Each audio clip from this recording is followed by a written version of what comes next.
پس عقل و منطق کا تقاضا تھا کہ پیش بندی کے طور پر ان کے تجارتی قافلے کو گھیر کر اس کے اتنے بڑے سرمایے کو ضبط کر لیا جاتا تاکہ اس پر ضرب پڑے اور اپنی فوجی اور اقتصادی بنیاد مضبوط کی جاتی۔ ایسے اقدامات آج بھی اور گزشتہ ادوار میں بھی عام دنیا میں فوجی طریقہ کار کا حصہ رہے ہیں۔ جو لوگ ان پہلوؤں کو نظر انداز کر کے قافلے کی طرف پیغمبر کی پیش قدمی کو ایک طرح کی غارت گری کے طور پر پیش کرنا چاہتے ہیں، یا تو وہ حالات سے آگاہ نہیں ہیں اور اسلام کے تاریخی مسائل کی بنیادوں سے بے خبر ہیں، اور یا ان کے کچھ مخصوص مقاصد ہیں جن کے تحت وہ واقعات و حقائق کو توڑ مروڑ کر پیش کرتے ہیں۔ بہرحال ایک طرف ابو سفیان کو مدینے میں اس کے ذریعے اس امر کی اطلاع مل گئی، اور دوسری طرف اس نے اہل مکہ کو صورتحال کی اس اطلاع کے لیے ایک تیز رفتار قاصد روانہ کر دیا، کیونکہ شام کی طرف جاتے ہوئے بھی اسے اس تجارتی قافلے کی راہ میں رکاوٹ کا اندیشہ تھا۔ اگلا پیراگراف ہے کہ قاصد ابو سفیان کی نصیحت کے مطابق اس حالت میں مکے میں داخل ہوا کہ اس نے اپنے اونٹ کی ناک کو چیر دیا تھا، اس کے کان کاٹ دیے تھے، خون ہیجان انگیز طریقے سے اونٹ سے بہہ رہا تھا۔ قاصد نے اپنی قمیص کو دونوں طرف سے پھاڑ دیا تھا اور اونٹ کی پشت کی طرف منہ کر کے بیٹھا ہوا تھا تاکہ لوگوں کو اپنی طرف متوجہ کر سکے۔ مکے میں داخل ہوتے ہی اس نے چیخنا چلانا شروع کر دیا، اے کامیاب و کامران لوگوں، اپنے قافلے کی خبر لو، اپنے کاروان کی مدد کرو، لیکن مجھے امید نہیں کہ تم وقت پر پہنچ سکو۔ محمد اور تمہارے دین سے نکل جانے والے افراد قافلے پر حملے کے لیے نکل چکے ہیں۔ اس موقع پر پیغمبر صلی اللہ علیہ وآلہ وسلم کی پھوپھی عاتقہ بنت عبد المطلب کا ایک عجیب و غریب خواب تھا۔ مکے میں زبان زد خاص و عام تھا اور لوگوں کے ہیجان میں اضافہ کر رہا تھا۔ خواب کا ماجرا یہ تھا کہ عاتقہ نے 3 روز قبل خواب میں دیکھا تھا کہ ایک شخص پکار رہا ہے کہ لوگوں اپنی قتل گاہ کی طرف جلدی چلو۔ اس کے بعد وہ منادی کوہ ابو قیس کی چوٹی پر چڑھ گیا۔ اس نے پتھر کی ایک بڑی چٹان کو حرکت دی تو وہ چٹان ریزہ ریزہ ہو گئی اور اس کا ایک ایک ٹکڑا قریش کے ایک ایک گھر میں جا پڑا اور مکے کے درے سے خون کا سیلاب جاری ہو گیا۔ ہم آ گئے پیج 428 پر۔ عاتقہ وحشت زدہ ہو کر خواب سے بیدار ہوئی اور اپنے بھائی عباس کو سنایا۔ اس طرح خواب لوگوں تک پہنچا تو وہ وحشت و پریشانی میں ڈوب گئے۔ ابو جہل نے خواب سنا تو بولا، یہ عورت دوسرا پیغمبر ہے جو اولاد عبد المطلب میں ظاہر ہوا ہے۔ لات و عزی کی قسم، لات و عزی کے میں ہجے کرتی ہوں، لام الف تے واو عین زے چھوٹی ہے کی قسم ہم 3 دن کی مہلت دیتے ہیں۔ اگر اتنے عرصے میں اس خواب کی تعبیر ظاہر نہ ہوئی تو ہم آپس میں ایک تحریر لکھ کر اس پر دستخط کریں گے کہ بنی ہاشم قبائل عرب میں سے سب سے زیادہ جھوٹے ہیں۔ تیسرا دن ہوا تو ابو سفیان کا قاصد آ پہنچا۔ اس کی پکار نے تمام اہل مکہ کو ہلا کر رکھ دیا، اور چونکہ تمام اہل مکہ کا اس قافلے میں حصہ تھا، سب فوراً جمع ہو گئے۔ ابو جہل کی کمان میں ایک لشکر تیار ہوا، اس میں 950 جنگجو تھے، جن میں سے بعض ان کے بڑے اور مشہور سردار اور بہادر تھے۔ 700 اونٹ تھے اور 100 گھوڑے تھے۔ لشکر مدینے کی طرف روانہ ہو گیا۔ دوسری طرف چونکہ ابو سفیان مسلمانوں سے بچ کر نکلنا چاہتا تھا، لہٰذا اس نے راستہ بدل دیا اور مکے کی طرف روانہ ہو گیا۔ اب ہم نے یہ پڑھ لیا سامعین۔ اب لکھا ہے ہیڈنگ کہ 313 وفادار ساتھی۔ آئیے یہ مل کر پڑھتے ہیں۔ لکھا ہے پیغمبر اسلام صلی اللہ علیہ وآلہ وسلم 313 افراد کے ساتھ، جن میں تقریباً تمام مجاہدین اسلام تھے، سرزمین بدر کے پاس پہنچ گئے تھے۔ یہ مقام مکہ اور مدینے کے راستے میں ہے۔ یہاں آپ کو قریش کے لشکر کی روانگی کی خبر ملی۔ اس وقت آپ نے اپنے اصحاب سے مشورہ کیا کہ کیا ابو سفیان کے قافلے کا تعاقب کیا جائے اور قافلے کے مال پر قبضہ کیا جائے، یا لشکر کے مقابلے کے لیے تیار ہوا جائے۔ ایک گروہ نے دشمن کے لشکر کا مقابلہ کرنے کو ترجیح دی، جبکہ دوسرے گروہ نے اس تجویز کو ناپسند کیا اور قافلے کے تعاقب کو ترجیح دی۔ ان کی دلیل یہ تھی کہ ہم مدینے سے مکے کی فوج کا مقابلہ کرنے کے ارادے سے نہیں نکلے تھے اور ہم نے اس لشکر کے مقابلے کے لیے جنگی تیاری نہیں کی تھی، جبکہ وہ ہماری طرف پوری تیاری سے آ رہا ہے۔ اس اختلاف رائے اور تردد میں اس وقت اضافہ ہو گیا جب انہیں معلوم ہو گیا کہ دشمن کی تعداد مسلمانوں سے تقریباً 3 گنا ہے اور ان کا ساز و سامان بھی مسلمانوں سے کئی گنا زیادہ ہے۔ ان تمام باتوں کے باوجود پیغمبر اسلام صلی اللہ علیہ وآلہ وسلم نے پہلے گروہ کے نظریے کو پسند فرمایا اور حکم دیا کہ دشمن کی فوج پر حملے کی تیاری کی جائے۔ اگلے پیراگراف میں کہ جب دونوں لشکر آمنے سامنے ہوئے تو دشمن کو یقین نہ آیا کہ مسلمان اس قدر کم تعداد اور ساز و سامان کے ساتھ میدان میں آئے ہوں گے۔ ان کا خیال تھا کہ سپاہ اسلام کا اہم حصہ کسی مقام پر چھپا ہوا ہے تاکہ وہ غفلت میں کسی وقت ان پر حملہ کر دے، لہٰذا انہوں نے ایک شخص کو تحقیقات کے لیے بھیجا۔ انہیں جلدی معلوم ہو گیا کہ مسلمانوں کی جمعیت یہی ہے جسے وہ دیکھ رہے ہیں۔ اگلے پیراگراف میں ہے کہ دوسری طرف جیسا کہ ہم نے کہا ہے کہ مسلمانوں کا ایک گروہ وحشت و خوف میں غرق تھا، اس کا اصرار تھا کہ اتنی بڑی فوج جس سے مسلمانوں کا کوئی موازنہ نہیں، خلاف مصلحت ہے، لیکن پیغمبر اسلام صلی اللہ علیہ وآلہ وسلم نے خدا کے وعدے سے انہیں جوش دلایا اور انہیں جنگ پر ابھارا۔ آپ نے فرمایا کہ خدا نے مجھ سے وعدہ کیا ہے کہ 2 گروہوں میں سے ایک پر تمہیں کامیابی حاصل ہوگی، قریش کے قافلے پر یا لشکر قریش پر، اور خدا کے وعدے کے خلاف نہیں ہو سکتا۔ آئیے اب ہم آگے پیج نمبر 429 پہ لکھا ہے، خدا کی قسم ابو جہل اور کئی سرداران قریش کے لوگوں کی قتل گاہ کو گویا میں اپنی آنکھوں سے دیکھ رہا ہوں۔ اس کے بعد آپ نے مسلمانوں کو حکم دیا کہ وہ بدر کے کنویں کے قریب پڑاؤ ڈالیں۔ رسول اللہ صلی اللہ علیہ وآلہ وسلم نے پہلے سے خواب میں اس جنگ کا منظر دیکھا تھا۔ آپ نے دیکھا کہ دشمن کی ایک قلیل سی تعداد مسلمانوں کے مقابلے میں آئی ہے۔ دراصل کامیابی کی ایک بشارت تھی۔ آپ نے بین ہی یہ خواب مسلمانوں کے سامنے بیان کر دیا۔ یہ بات مسلمانوں کے لیے میدان بدر کی طرف پیش روی کے لیے ان کے جذبے اور عزم کی تقویت کا باعث بنی۔ البتہ پیغمبر اکرم صلی اللہ علیہ وآلہ وسلم نے یہ خواب صحیح دیکھا تھا، کیونکہ دشمن کی قوت اور تعداد اگرچہ ظاہراً بہت زیادہ تھی لیکن باطناً کم، ضعیف اور ناتواں تھی۔ ہم جانتے ہیں کہ خواب عام طور پر اشارے اور تعبیر کا پہلو رکھتے ہیں، اور ایک صحیح خواب میں کسی مسئلے کا باطنی چہرہ آشکار ہوتا ہے۔ نیکسٹ ہیڈنگ ہے قریش کا 1000 لشکر۔ آئیے پڑھتے ہیں۔ لکھا ہے، اس ہنگامے میں ابو سفیان اپنا قافلہ خطرے کے علاقے سے نکال لے گیا۔ اصل راستے سے ہٹ کر دریائے احمر کے ساحل کی طرف سے وہ تیزی سے مکہ پہنچ گیا۔ اس کے ایک قاصد کے ذریعے لشکر کو پیغام بھیجا کہ خدا نے تمہارا قافلہ بچا لیا ہے۔ تمہارا خیال ہے کہ ان حالات میں محمد صلی اللہ علیہ وآلہ وسلم کا مقابلہ کرنا ضروری نہیں، کیونکہ اس کے اتنے دشمن ہیں جو اس کا حساب چکا لیں گے۔ اگلا پیراگراف ہے کہ لشکر کے کمانڈر ابو جہل نے اس تجویز کو قبول نہ کیا۔ اس نے اپنے بتوں لات اور عزی عین زے چھوٹی کی قسم کھائی۔ لات اور عزی یہ 2 نام ہیں بتوں کے۔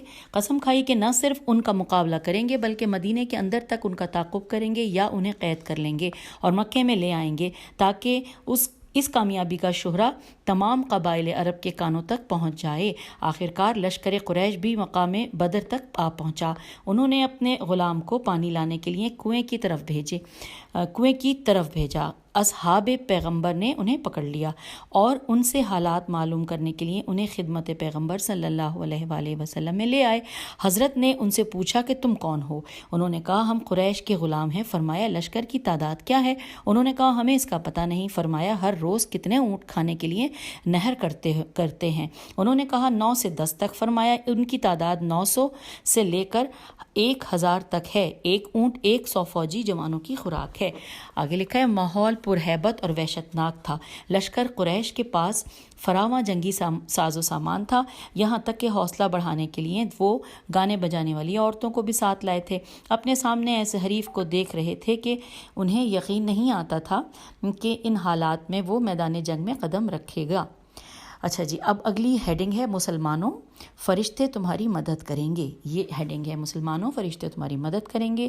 لکھا ہے پیغمبر اکرم صلی اللہ علیہ وآلہ وسلم دیکھ رہے تھے کہ ممکن ہے آپ کے اصحاب خوف و وحشت کی وجہ سے رات میں آرام سے سو نہ سکیں اور پھر کل دن کو تھکے ہوئے جسم اور روح کے ساتھ دشمن کے مقابل ہوں، لہٰذا خدا کے وعدے کے مطابق ان سے فرمایا تمہاری تعداد کم ہو تو اس کا غم نہ کر، آسمانی فرشتوں کی ایک عظیم جماعت تمہاری مدد کے لیے آئے گی۔ آپ آپ نے انہیں خدائی وعدے کے مطابق اگلے روز فتح کی پوری تسلی دے کر مطمئن کر دیا اور وہ رات آرام سے سو گئے۔ دوسری مشکل جس سے مجاہدین کو پریشانی تھی وہ میدان بدر کی کیفیت تھی۔ ان کی طرف زمین نرم تھی اور اس میں پاؤں دھنس جاتے تھے۔ اسی رات یہ ہوا کہ خوب بارش ہوئی، اس کے پانی سے مجاہدین نے وضو کیا، غسل کیا اور تازہ دم ہو گئے۔ ان کے نیچے کی زمین بھی اس سے سخت ہو گئی۔ تعجب کی بات یہ ہے کہ دشمن کی طرف اتنی زیادہ بارش ہوئی کہ وہ پریشان ہو گئے۔ ہم آگے ہیں پیج 430 پر، لکھا دشمن کے لشکرگاہ سے مسلمان جاسوسوں کی طرف سے ایک نئی خبر موصول ہوئی۔ وہ جلد ہی مسلمانوں میں پھیل گئی۔ خبر یہ تھی کہ فوج قریش اپنے ان تمام وسائل کے باوجود خوف زدہ ہے، گویا وحشت کا ایک لشکر خدا نے ان کے دلوں کی سرزمین پر اتار دیا تھا۔ اگلے روز چھوٹا سا اسلامی لشکر بڑے ولولے کے ساتھ دشمن کے سامنے سفارا ہوا۔ پیغمبر اکرم صلی اللہ علیہ وآلہ وسلم نے پہلے انہیں صلح کی تجویز پیش کی تاکہ عذر اور بہانہ باقی نہ رہے۔ آپ نے ایک نمائندے کے ساتھ پیغام بھیجا کہ میں نہیں چاہتا کہ تم وہ پہلا گروہ بن جاؤ کہ جس پر ہم حملہ آور ہوں۔ بعض سرداران قریش چاہتے تھے یہ صلح کا ہاتھ جو ان کی طرف بڑھایا گیا ہے اسے تھام لیں اور صلح کر لیں، لیکن پھر ابو جہل مانے ہوا۔ اب اگلی ہیڈنگ ہے 70 قتل 70 اسیر۔ لکھا ہے اس حوالے سے کہ آخر کار جنگ شروع ہوئی۔ اس زمانے کے طریقے کے مطابق پہلے ایک کے مقابلے میں ایک نکلا۔ ادھر لشکر اسلام میں رسول اللہ صلی اللہ علیہ وآلہ وسلم کے چچا حمزہ اور حضرت علی علیہ السلام جو جوان ترین افراد تھے میدان میں نکلے۔ مجاہدین اسلام میں سے چند اور بہادر بھی اس جنگ میں شریک ہوئے۔ ان جوانوں نے اپنے حریفوں کے پیکر پر سخت ضربیں لگائیں اور کاری وار کیے اور ان کے قدم اکھاڑ دیے۔ دشمن کا جذبہ اور کمزور پڑ گیا۔ یہ دیکھا تو ابو جہل نے عمومی حملے کا حکم دے دیا۔ ابو جہل پہلے ہی حکم دے چکا تھا کہ اصحاب پیغمبر صلی اللہ علیہ وآلہ وسلم میں سے جو اہل مدینے میں سے ہیں انہیں قتل کر دو، مہاجرین میں مکہ کو اسیر کر لو۔ مقصد یہ تھا کہ ایک طرح کے پروپیگنڈا کے لیے انہیں مکہ لے جائیں۔ یہ لمحات بڑے حساس تھے۔ رسول اللہ صلی اللہ علیہ وآلہ وسلم نے مسلمانوں کو حکم دیا کہ جمعیت کی کثرت پر نظر نہ کریں اور صرف اپنے مد مقابل پر نگاہ کریں، دانتوں کو ایک دوسرے پر رکھ کر پیسیں، باتیں کم کریں، خدا سے مدد طلب کریں، حکم پیغمبر سے کہیں رتی بھر سرتابی نہ کریں اور مکمل کامیابی کی امید رکھیں۔ رسول اللہ صلی اللہ علیہ وآلہ وسلم نے دست دعا آسمان کی طرف بلند کیے اور عرض کیا انورٹڈ کاما میں کہ پالنے والے اگر یہ لوگ قتل ہو گئے تو پھر تیری عبادت کوئی نہیں کرے گا، انورٹڈ کاما کلوز۔ اگلے پیراگراف میں ہے دشمن کے لشکر کی سمت میں سخت ہوا چل رہی تھی اور مسلمان ہوا کی طرف پشت کر کے ان پر حملہ کر رہے تھے۔ ان کی استقامت، پامردی اور دلاوری نے قریش کا ناطقہ بند کر دیا اور ابو جہل سمیت دشمن کے 70 آدمی قتل ہو گئے۔ ان کی لاشیں خاک و خون میں غلطاں پڑی تھیں۔ 70 افراد مسلمانوں کے ہاتھوں قید ہو گئے۔ مسلمانوں کے بہت کم افراد شہید ہوئے۔ اس طرح مسلمانوں کی پہلی مسلح جنگ طاقتور دشمن کے خلاف غیر متوقع کامیابی کے ساتھ اختتام پذیر ہوئی۔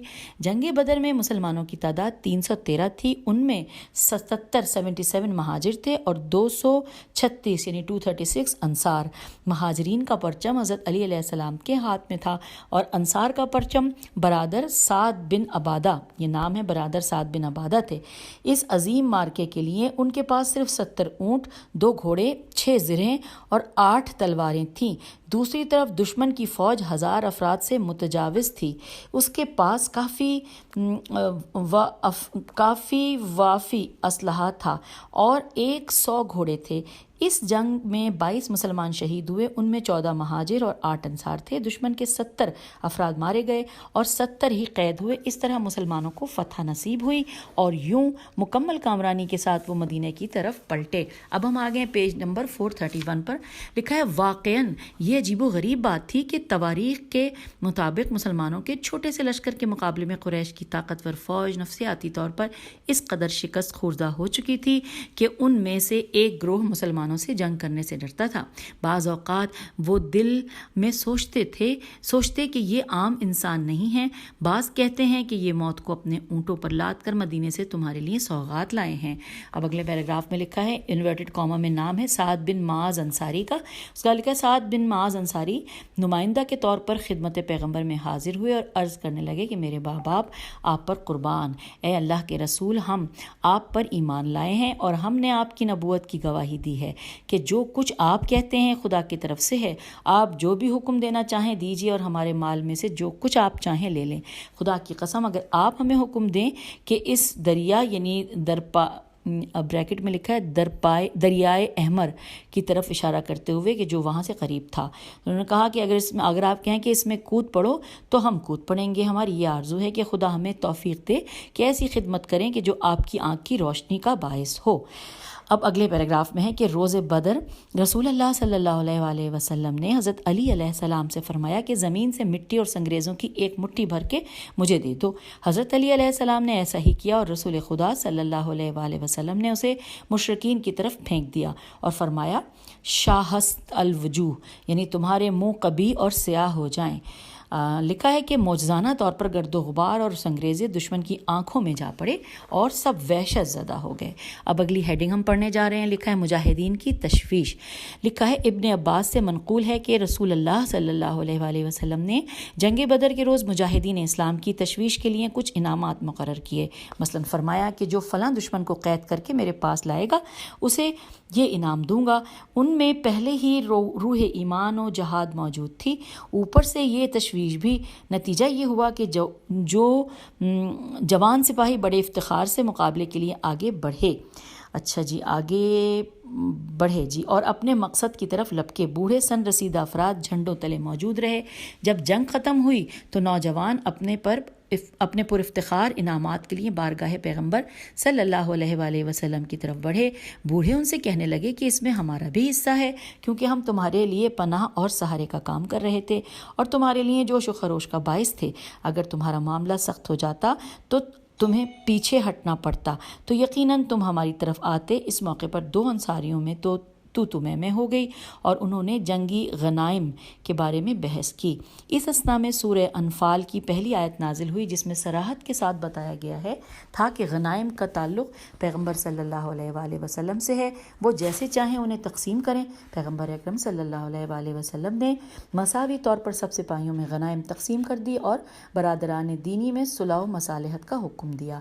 اب یہاں پہ بات ختم ہو گئی۔ اب اگلی ہیڈنگ پڑھتے ہیں، جنگ کا خاتمہ اور اسیروں کا واقعہ۔ لکھا ہے جنگ بدر کا خاتمے پر جب جنگی قیدی بنا لیے گئے اور پیغمبر اکرم صلی اللہ علیہ وآلہ وسلم نے یہ حکم دیا کہ قیدیوں میں سے دو خطرناک افراد عقبہ اور نظر عین قاف بے اور نون زوادرے کو قتل کر دیا جائے، تو اس پر انصار گھبرا گئے کہ کہیں ایسا نہ ہو کہ یہ حکم تمام قیدیوں کے متعلق جاری ہو جائے اور وہ فدیہ لینے سے محروم ہو جائیں۔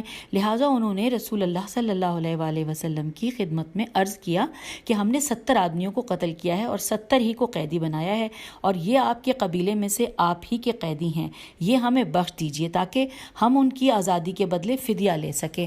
پیج 432 پہ ہم آ گئے ہیں۔ لکھا ہے رسول اللہ صلی اللہ علیہ وآلہ وسلم اس کے لیے وحی آسمانی کے منتظر تھے۔ اس موقع پر وحی الہی نازل ہوئی اور قیدیوں کی آزادی کے بدلے فدیہ لینے کی اجازت دے دی گئی۔ آگے لکھا ہے کہ اسیروں کی آزادی کے لیے زیادہ سے زیادہ 4000 درہم اور کم سے کم 1000 درہم معین کی گئی۔ یہ بات قریش کے کانوں تک پہنچی تو انہوں نے ایک ایک کے بدلے معین شدہ رقم بھیج کر اسیروں کو آزاد کرا لیا۔ تعجب کی بات یہ ہے کہ رسول اللہ صلی اللہ علیہ وآلہ وسلم کا داماد ابو العاص بھی ان قیدیوں میں تھا۔ رسول اللہ صلی اللہ علیہ وآلہ وسلم کی بیٹی یعنی زینب جو ابو العاص کی بیوی تھی، اس نے وہ گلوبند جو جناب ختیجہ نے ان کی شادی کے وقت انہیں دیا تھا فدیے کے طور پر رسول اللہ صلی اللہ علیہ وآلہ وسلم کے پاس ابو العاص کے پاس بھیجا۔ جب پیغمبر اکرم صلی اللہ علیہ وآلہ وسلم کی نگاہ گلوبند پر پڑی تو جناب ختیجہ جیسی فداکار اور مجاہدہ خاتون کی یادیں ان کی آنکھوں کے سامنے مجسم ہو گئیں۔ آپ صلی اللہ علیہ وآلہ وسلم نے فرمایا، خدا کی رحمت و ختیجہ پر، یہ وہ گلوبند ہے جو اس نے میری بیٹی زینب کو جہیز میں دیا تھا۔ اور بعض دوسری روایات کے مطابق جناب ختیجہ کے احترام میں آپ نے گلوبند قبول کرنے سے احراز کیا اور حقوق مسلمین کو پیش نظر کرتے ہوئے اس میں ان کی موافقت حاصل کی۔ آگے لکھا ہے نیکسٹ اس پیراگراف میں کہ اس کے بعد پیغمبر اکرم صلی اللہ علیہ وآلہ وسلم نے ابو العاص کو اس شرط پر آزاد کر دیا کہ وہ زینب کو جو اسلام سے پہلے ابو العاص کی زوجیت میں تھی مدینہ پیغمبر صلی اللہ علیہ وآلہ وسلم کے پاس بھیج دیں۔ اس نے بھی اس شرط کو قبول کر لیا اور بعد میں اسے پورا بھی کیا۔ اگلی ہیڈنگ ہے حضرت صلی اللہ علیہ وآلہ وسلم کے چچا عباس کا اسلام قبول کرنا۔ لکھا ہے انصار کے کچھ آدمیوں نے رسول اللہ صلی اللہ علیہ وآلہ وسلم سے اجازت چاہی کہ آپ کے چچا عباس جو قیدیوں میں تھے ان سے آپ صلی اللہ علیہ وآلہ وسلم کے احترام میں فدیہ نہ لیا جائے، لیکن پیغمبر صلی اللہ علیہ وآلہ وسلم نے فرمایا انورٹڈ کاما میں کہ خدا کی قسم اس کے 1 درہم سے بھی صرف نظر نہ کرو، اور انورٹڈ کاما کلوز ہو گیا۔ آگے بریکٹ میں جملہ لکھا ہے کہ اگر فدیہ لینا خدائی قانون ہے تو اسے سب پر جاری ہونا چاہیے، یہاں تک کہ میرے چچا پر بھی، اس کے اور دوسروں کے درمیان کوئی فرق نہیں ہے۔ یہاں پر بریکٹ کلوز ہو گیا ہے۔ اب نیکسٹ لکھا ہے پیغمبر اکرم صلی اللہ علیہ وآلہ وسلم عباس کی طرف متوجہ ہوئے اور فرمایا اپنی طرف سے اور اپنے بھتیجے عقیل بن ابی طالب کی طرف سے آپ کو فدیہ ادا کرنا چاہیے۔ عباس جو مال سے بڑا لگاؤ رکھتے تھے کہنے لگے اے محمد صلی اللہ علیہ وآلہ وسلم کیا تم چاہتے ہو کہ مجھے ایسا فقیر اور محتاج کر دو کہ میں اہل قریش کے سامنے اپنا ہاتھ پھیلاؤں؟ رسول اللہ صلی اللہ علیہ وآلہ وسلم نے فرمایا اس مال میں سے فدیہ ادا کریں جو آپ صلی اللہ علیہ وآلہ وسلم نے اپنی بیوی ام الفضل کے پاس رکھا تھا اور اس سے کہا تھا کہ اگر میں میدان جنگ میں مارا جاؤں تو اس مال کو اپنے اور اپنی اولاد کے مصارف کے لیے سمجھنا۔ عباس یہ بات سن کر بہت متعجب ہوئے اور کہنے لگے کہ آپ کو یہ بات کس نے بتائی؟ اب بریکٹ میں لکھا ہے حالانکہ یہ تو بالکل اب یہ مٹا ہوا ہے، یہ یہاں میں کچھ بھی نہیں کہہ سکتی، اس میں تھی تو سمجھ میں آ رہا ہے لیکن ایک ورڈ بیچ میں سے مٹا ہوا ہے۔ اچھا چلیں جی آگے چلتے ہیں۔ لکھا ہے رسول اللہ صلی اللہ علیہ وآلہ وسلم نے فرمایا جبرائیل نے خدا کی طرف سے عباس بولے، اچھا 1 منٹ اب پڑھنے کی کوشش کرتے ہیں۔ عباس یہ بات سن کر بہت متعجب ہوئے اور کہنے لگے کہ آپ کو یہ بات کس نے بتائی؟ حالانکہ یہ تو بالکل نہیں سمجھ میں آیا، حالانکہ میں نے کوشش کی کیونکہ اس کے بعد لکھا تھا کہ رسول اللہ نے فرمایا کہ جبرائیل نے خدا کی طرف سے، پھر لکھا ہے عباس بولے اس کی قسم کہ جس کی محمد صلی اللہ علیہ وآلہ وسلم قسم کھاتا ہے کہ میرے اور میری بیوی کے علاوہ اس راز سے کوئی آگاہ نہ تھا۔ اس کے بعد وہ پکار اٹھے اشہد انک رسول اللہ، یعنی میں گواہی دیتا ہوں کہ آپ صلی اللہ علیہ وآلہ وسلم اللہ کے رسول ہیں۔ تو یہاں پر ہم نے اور یوں وہ مسلمان ہو گئے اور آزادی کے بعد بدر کے تمام قیدی مکہ لوٹ گئے، لیکن عباس، عقیل اور نوفل مدینہ ہی میں رہ گئے کیونکہ انہوں نے اسلام قبول کر لیا تھا۔ عباس کے اسلام لانے کے بارے میں بعض تواریخ میں ہے کہ اسلام قبول کر لینے کے بعد وہ مکے کی طرف پلٹ گئے تھے اور خط کے ذریعے رسول اللہ صلی اللہ علیہ وآلہ وسلم کو سازش سے باخبر کیا کرتے تھے۔ پھر سے پہلے فتح مکہ کے سال مدینہ کی طرف ہجرت کر آئے۔ تو یہ ہم نے پڑھ لیا، مکمل کر لیا، اور پڑھتے پڑھتے ہم آ گئے تھے آخری پیراگراف میں پیج 433 پر، اور یہیں پر ہم اپنی اس ریڈنگ کا اختتام کرتے ہیں کیونکہ ٹائم بھی ہو گیا ہے۔ انشاءاللہ اگلی ریڈنگ میں اس سے آگے چلیں گے کیونکہ اگلی ہیڈنگ بتا دوں جنگ احد کا پیش خیمہ، یہ ہم پڑھیں گے اگلی ریڈنگ میں۔ تو اجازت دیجیے، خوش رہیے، سلامت رہیے، خدا حافظ۔